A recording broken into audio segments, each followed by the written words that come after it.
What is your position on Yajuj and Majuj? Do you believe these are people from Bani Adam that will come towards the end of time, and that they are somewhere in the core of the earth? They're trying to get out, but one day they will say, Inshallah, and then they will get through, and then they will rampage madness towards the end of times? Or do you believe this is a group of people from Bani Adam who have already come and gone or are currently here? I would like to believe that I'm a serious student of knowledge, and hence I don't have patience for nonsense. And at this age, when I'm past the age of 80, and I have been teaching and lecturing on the subject of Gog and Magog for 25 years now, I have made absolutely no headway at all. I've not been able to convince any scholar of Islam. So I am a solitary voice. So I can be excused if I sometimes show a bit of impatience and sometimes even anger. I recognize the Quran as absolute truth.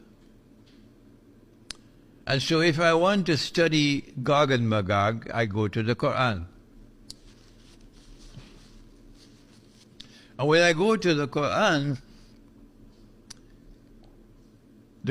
tells me that Gog and Magog are human beings. That they are human beings who have been created by Allah with extraordinary power. But that their power rests on foundations which are essentially godless, and they use power to oppress. That they will be released into the earth, into the world, at a point in time in history.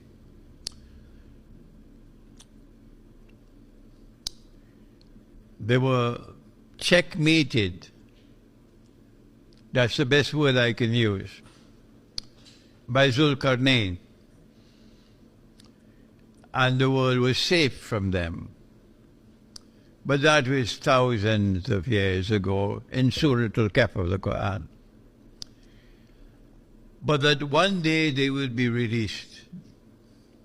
And when they are released from behind a barrier built, then the Quran tells us, and that's where I go first for knowledge, that they will then spread out in all directions. And hence, with just 5 rupees worth of common sense, that's all you need. 5 rupees worth of common sense. That if these are a people with such power, that even Zulkarnain could not fight them and defeat them, but had to contain them. That when they are released into the world and they spread out in all directions, it takes just 5 rupees worth of common sense that they'll take control of power in the world. And this, I speak slowly now, and this is an event which will occur only once in history. So if this has come and gone and you don't recognize it, you should go back to school. If I or any of our viewers fall into that category of not having 5 rupees worth, could you at least enlighten us to tell us what that event was? The Quran goes on to say that when they have spread out all over the world, and then with 5 rupees worth of common sense, that's all. Don't ask me, show me the hadith. Because I said that's the door, leave and don't come back.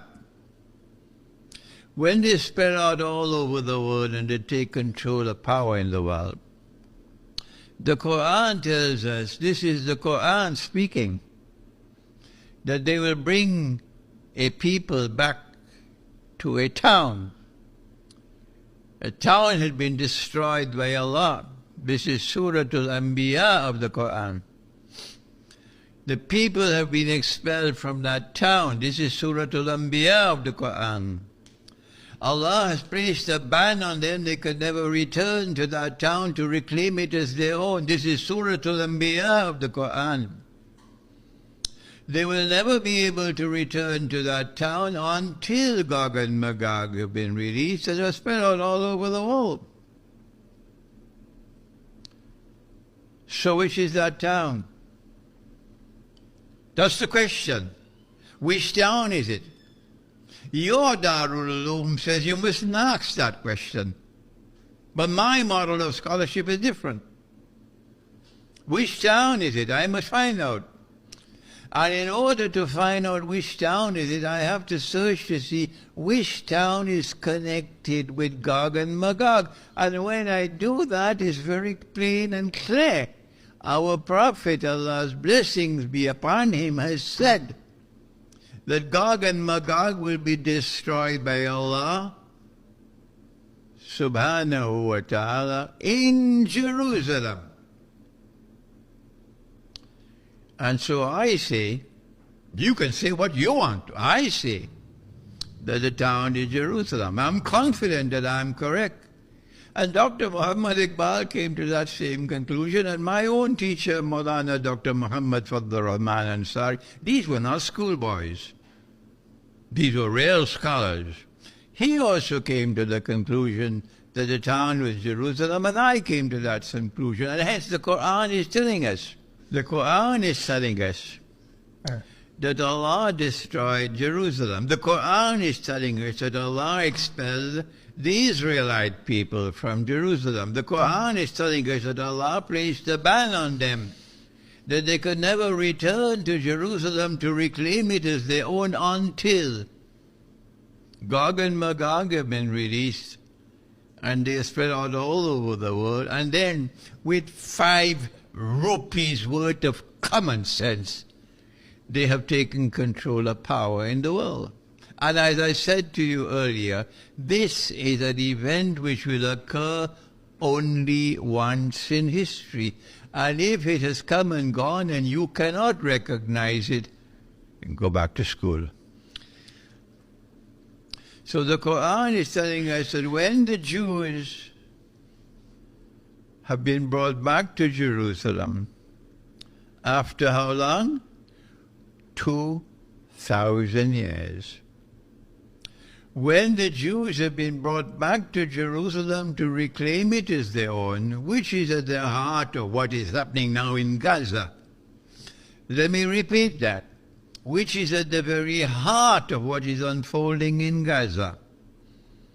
When the Jews have been brought back to Jerusalem to reclaim it as their own, has that happened as yet? It's in the process. The Jews that came back to Jerusalem to reclaim it as their own and establish their own state in 1948. That's a long time ago. So the answer is yes. The Jews are back in Jerusalem and they reclaimed it as their own. The answer is yes. Do they want that? So who brought them back? If you could answer that question, you'll identify Gog and Magog. Who brought them back? The answer is modern Western civilization, and Russia is not a part of modern Western civilization. Modern Western civilization brought them back, and therefore I came to the conclusion, and Allah knows best, that Gog and Magog are those who control power in the modern West. Saya cuma meyakini bahwa pasti, absolut, mutlak orang yang berbuat baik mendapat kebaikan dari Allah, orang yang berbuat jahat akan mendapat hukuman dari Allah. Pasti, absolut.